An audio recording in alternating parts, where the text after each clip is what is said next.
Hello everyone's. I am here for the Have and the Have Nots Season 7 Episode 1.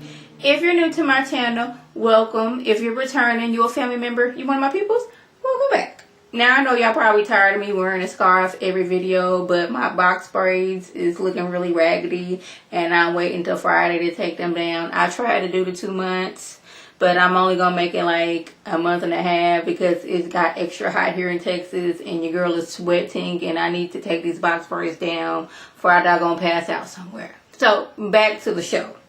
Now, you guys, if you've been with me for a while, y'all know I have like a love-hate relationship with Tyler Perry because he will be throwing out like several good episodes and then he'll throw something out there and we all looking like, what's good, bruh? We not understanding this. Last season, he did so much better. I don't know if he like handed some of the reins over to some different writers or what. But it looks like this season is going to be really good. But, you know, I'm not pushing out too much hope that every episode is going to be good. Like I said, we know how Tyler be rolling. So, I know that this first moment was supposed to be a serious moment, but every time I looked at Derek, he was looking like he just got a whooping from his mama. Now, y'all know when y'all was little and you didn't got a whooping and you got the... That's what I was getting from Derek, and I know I wasn't supposed to be getting that, but that's all I saw, like... him over there like hyperventilating because he didn't just reveal to Hannah that he was the one that indeed raped her years ago. He said he was 19 years old at the time. He was high as a kite and he don't remember doing it. But over the years, he just wished that he could have found the young lady that he raped. And my thing was like, how was this conversation supposed to go? Like, you finally realize who it was and be like, I hate to tell you this, but hi, my name is Derek. I don't know, but if you remember and all, but I raped you like 30-something years ago. I've repented. I've turned my life over to the Lord. I was high as a kite at the time, but I'm a changed man, and I'm just here to say I'm sorry. Like, I don't know how somebody was supposed to receive you walking up to them and be like, hey, 30-something years ago I raped you. Will you forgive me? But while all this is going on, Hannah is hanging on to the cabinets for dear life. Like, she don't want to know what to do. She all in shock. And she's like, don't come near me, don't come near me. Like, she is like frozen stiff in the very spot that she's in. Benny walks in like, okay, I need somebody to start explaining some things to me because you over there crying and hyperventilating. My mom was over here stiff as a board holding on to the counter telling you to leave. So what's good, bruh? Do I need to bring these hands out and beat you down until I get this information? But, you know, he finally leaves. Hannah don't really want to tell him what's going on because how can you tell your son, like, you know, Derek, I know you don't like Derek, but I just found out that he is the one that raped me and got me pregnant all them years ago. Like, I don't know how she thought that conversation was going to go. So, we're going to go ahead and get Hannah out the way. So, Hannah, she questioning everything now. Like, did Catherine set me up? Did she know he did this? Is this like all these questions is going on through her head? So she then took her little sleeping pill and called Catherine like, Catherine, we supposed to be friends. I was there for you when you had cancer, right? Yeah, you helped me out when I had little Quincy and all that stuff. I done came back to work with you several times, even though your family has done some horrible things to my family. But I thought we was cool like that. Like, did you know that Derek was in jail? And Catherine's like, yeah, I knew he was in jail, but, you know, I thought it was like some simple robbery that was in his past. He a deacon in the church now. Like, I thought he was going to tell you. He was like, no, he didn't. This man raped me. So Catherine, she was ready to roll up over there. Like, I'm finna call the police and I'm finna come over there. But she's like, no, he didn't rape me. It was years ago. And it looked like he's Candace's daddy. But I just want to know, like, is that the reason you got me this brown soda? And is that the, like, was you setting things up because you knew what he did in the past? She don't know what to think now. It's like the sky really blue. Is the grass green? Am I Hannah? Like, everything is questioning like that. One time she get her a good man. He turned out to be the man that raped her when she was younger. Just a mess. So, where are we at? I'm going to try to get this whole Justin Jeffrey situation out of the way. But first, I need to comment on something. Now, correct me if I'm wrong. Wasn't Justin living in like an apartment where they had like a garage type situation? Because the last time we seen, like, well, not the last time, when Jeffrey was headed over there and Manson called him, he was in like a parking structure. So how is it that we got a view of a house? Like, when did he get a house? I thought he had an apartment.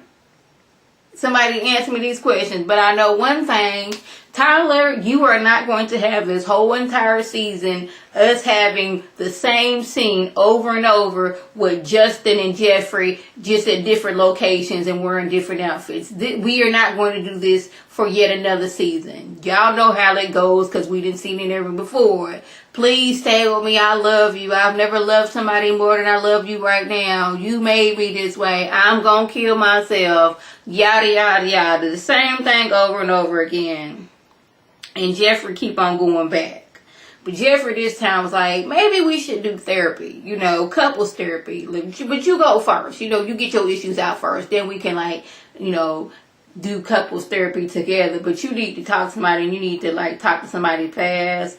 At this point, we just need to scrap this whole Jeffrey Justin situation. Like, Justin, you could have been gone last season. You could have been gone season before that. For all I care, but we're not going to do every Tuesday me looking at my screen and seeing the same scene over and over again with different locations. So, Madison, we need to talk to you because you seem like you had some sense last season, even though you kind of backslid, but that's more Tyler's fault with the writing than it is with you. Like, you know Jeffrey is stupid when it comes to Justin. You know what you need to do. You need to tell David, look here, bruh. Jeffrey's over there at Justin's house. I have the address and everything. I can send you, like, I don't know if you know how to, you know, use Google Maps or if you know the street like that, but I can get you over there quick, fast, and hurry. You don't need to ask your homegirl at work if you had a friend and they was in danger, what would you do? You know this man is stupid when it comes to Justin. So the thing to do is tell David. But because somebody need to handle Justin, because Jeffrey sure won't do it. My thing is, Jeffrey, you are not above but stabbing folks, but I just don't understand why you can't handle Justin for real, for real. Like, you stabbed your mama real good and didn't care and kind of assisted in her going over that rail and wasn't going to call the ambulance. So we know you got it in you. It's just that when it comes to Justin, you just be just sitting there just not doing anything, and I just did not understand why. So we had the little dinner situation and with Charles and Candace and everybody, they playing nice, nasty. Oh, you're so beautiful. Oh, you know, all that stuff. And once the dinner's over, the president, he gonna whisper in Candace's ear. What did he say? You're a hot piece of black ass. Now she looking at him like, now what now? I know this would not just say that to me. You know, old Candace would have gave him a 2-piece and a biscuit. But, you know, she trying to be better now because Charles, he is the president-elect and all, and she can't be cutting up several fools at the White House. We just can't be having that out here. But, like, y'all, we go ahead and get this whole scene together. Like, that old stinking ass, well, I shouldn't be cussing because I don't be cussing. That old stinking president and his old stinking wife gonna come up on Charles afterwards talking about some, what did he say? Yeah, first of all, he told Charles that you were an arrogant a-hole who won by default. Old nasty stinking wife come rolling up talking about somehow Candace is gutter trash and how my party planned on your demise before you won. God bless America with them in charge and walked off. I was like, you and yo, I'm only doggone 42 years old, but I look like I'm all of 85. Tell me to sit down somewhere. These two got on my everlasting nerve. And while they over there shading doggone at Charles and Candace over there talking about how she a prostitute, the Attorney General been hiring prostitutes since way back. President, he done had a few mistresses up in the White House at State's dinner. But his whole thing is, I did that after I was in the White House. I wasn't bringing anybody in before I was in the White House. I was like, oh, at this point, my mind just be like going elsewhere, just forgetting everything that is a TV show, and I just be seeing red, and I be doggone it crossing shows over when one show was been off. Like Leverage is my show. I was like, y'all needed y'all a Hardison from Leverage to come in, hack all their information, make them go bankrupt, found out every dirt they done did ever in their life, and bring them down. I know he about to leave the White House and all that stuff, but really make a fool out of him. And I know that's not realistic that a show that's been off the air for a few years, a character on there gonna pop over here and do some mess. But my mind, I'm so mad that that's how I was thinking things should have happened. I done got all hyped from I guess it ain't no reason. I had a reason to be mad. Child, that got on my nerves. So, y'all, Madison, he comes over to help David with his back and everything. And it's like, why David? Y'all remember back in the day, this is what I used to do at school, and a lot of people did, like, put some glue on your hand, a really thin layer, and then let it dry to peel it off. Why did David's back look like that? That is the first thing I thought. Like, they got a big old thing of glue and, like, put a thin layer on his back and let it dry and, like, peeled up a few pieces.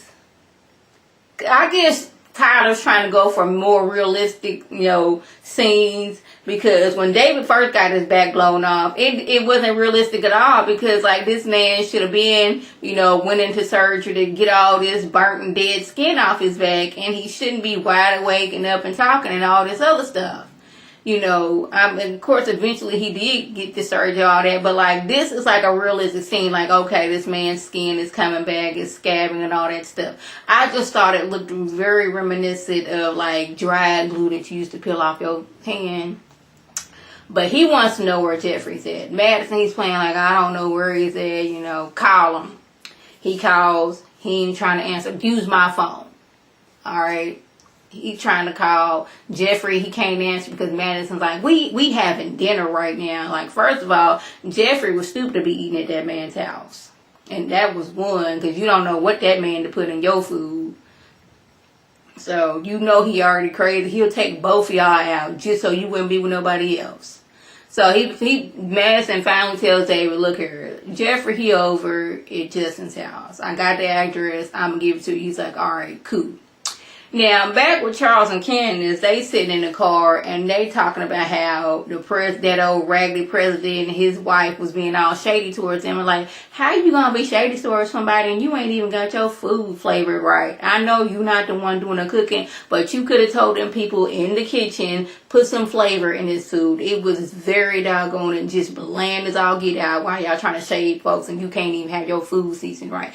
They didn't say that, but they should have said that. Well, they did say that about it being bland. They didn't say the whole part about you should have had your staff making sure the food was cooked right.